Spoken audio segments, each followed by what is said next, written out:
আমাদের ছবি যাবে না অবশ্যই।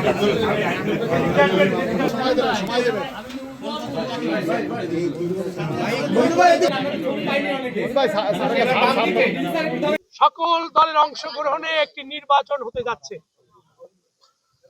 জুলাই বিপ্লবের মধ্য দিয়ে রক্তস্নাত রাজপথ দিয়েই গণতন্ত্রের যে অভিযাত্রা শুরু হয়েছে, আজকে তার সূচনা দিন। আমরা খুবই আনন্দিত। দেশের মানুষও এই দিনটির অপেক্ষায় ছিল এবং সেটি হচ্ছে যে বাংলাদেশের মানুষ দীর্ঘ 3টি নির্বাচনে ভোট দিতে পারে নাই, সেই বেদনা নিয়ে অপেক্ষা করছিল এবং এবারে জুলাই বিপ্লবের মধ্যে দিয়ে ফ্যাসিবাদ মুক্ত বাংলাদেশে একটি উৎসবমুখর পরিবেশে নির্বাচন হতে চলেছে এবং আমরা সেই নির্বাচনী ট্রেনে আজকে পা রেখেছি মনোনয়নপত্র দাখিলের মধ্যে দিয়ে। এই বাংলাদেশ বিনির্মাণে আমাদের নেতা তারেক রহমান নতুন কর্মসূচি নিয়ে বাংলাদেশের মাটিতে পা দিয়েছেন। আমাদের নেত্রী এখনো অসুস্থ, তিনি এই যাত্রায় আমাদের নেতৃত্ব দেওয়ার কথা ছিল। মহানবুল আলমীর কাছে আমাদের কৃপা, তিনি যেন আমাদের এই যাত্রায় নেতৃত্ব পারেন। আমরা একটি মানবিক বাংলাদেশ, একটি উন্নয়নের বাংলাদেশ, একটি শান্তির বাংলাদেশ গঠনের জন্য এই যাত্রা শুরু করেছে। আল্লাহ যেন আমাদের কামিয়াব করেন।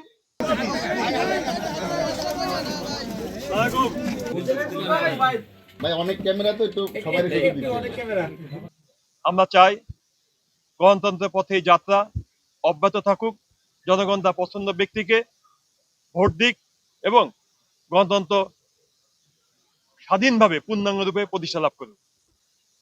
আজকের এই দিনের মাধ্যমেই আমরা সেই যাত্রা শুরু করলাম।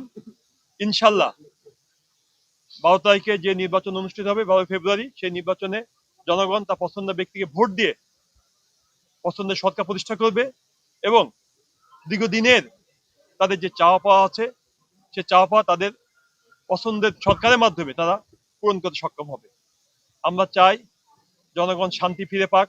আমরা চাই জনগণ নতুন বাংলাদেশ গড়ার যে স্বপ্ন দেখছেন সে স্বপ্ন প্রতিষ্ঠিত হোক। আমরা চাই তরুণ প্রজন্মের আশঙ্কার ভিত্তিতে বাংলাদেশ তৈরি হবে, বাংলাদেশের মানুষ শান্তিতে থাকবে, আইন শৃঙ্খলা পরিস্থিতি উন্নতি হবে। বিভেদের রাজনীতি নয়, ঐক্যের রাজনীতিতে আমরা বিশ্বাসী। ঐক্যবদ্ধভাবেই আমরা আগামী দিনে সকল বিভেদ ভুলে যে, সকল মান অভিমান ভুলে যে, সকলকে নিয়েই আগামী দিনে নতুন বাংলাদেশ আমরা করতে চাই।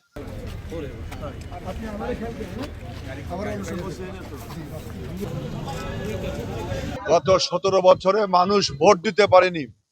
মানুষকে আমরা উৎসাহিত করছি, অনুপ্রাণিত করছি যে আপনারা আপনাদের ভোটটা পছন্দের প্রার্থীকে দিয়ে, পছন্দের মতো প্রার্থীকে ভোট দিয়ে পছন্দের লোককে নেতা বানাবেন।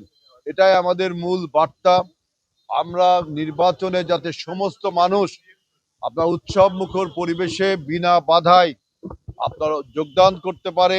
কারণ 24-এর গণ অভ্যুত্থানের আমাদের সবচেয়ে বড় চেতনা হলো যে আমরা আমাদের ভোটাধিকার থেকে বঞ্চিত হলাম, কিন্তু আমাদের যে 24-এর গণ অভ্যুত্থানে এত লোক শহীদ হলো, এত লোক নিহত হলো, এত লোক রক্ত দিল, তাদের একটাই উদ্দেশ্য ছিল যে বাংলাদেশে গণতন্ত্রকে পুনঃ প্রতিষ্ঠিত করা এবং এই নির্বাচনই হলো গণতন্ত্রের পূর্ব শর্ত।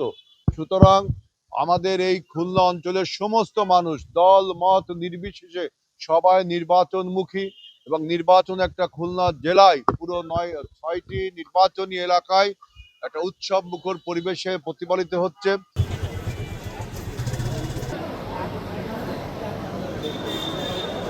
পরিবেশ নিয়ে সন্তুষ্ট আশা করছি, আবার একদিকে আশা করছি এক শ্রেণীর লোক আছে যে এই নির্বাচনকে বানচাল করার চেষ্টা করছে, আর সন্ত্রাসী একটা মনোভাব এক গোষ্ঠী আছে, সেই গোষ্ঠী উঠে পড়ে যাচ্ছে।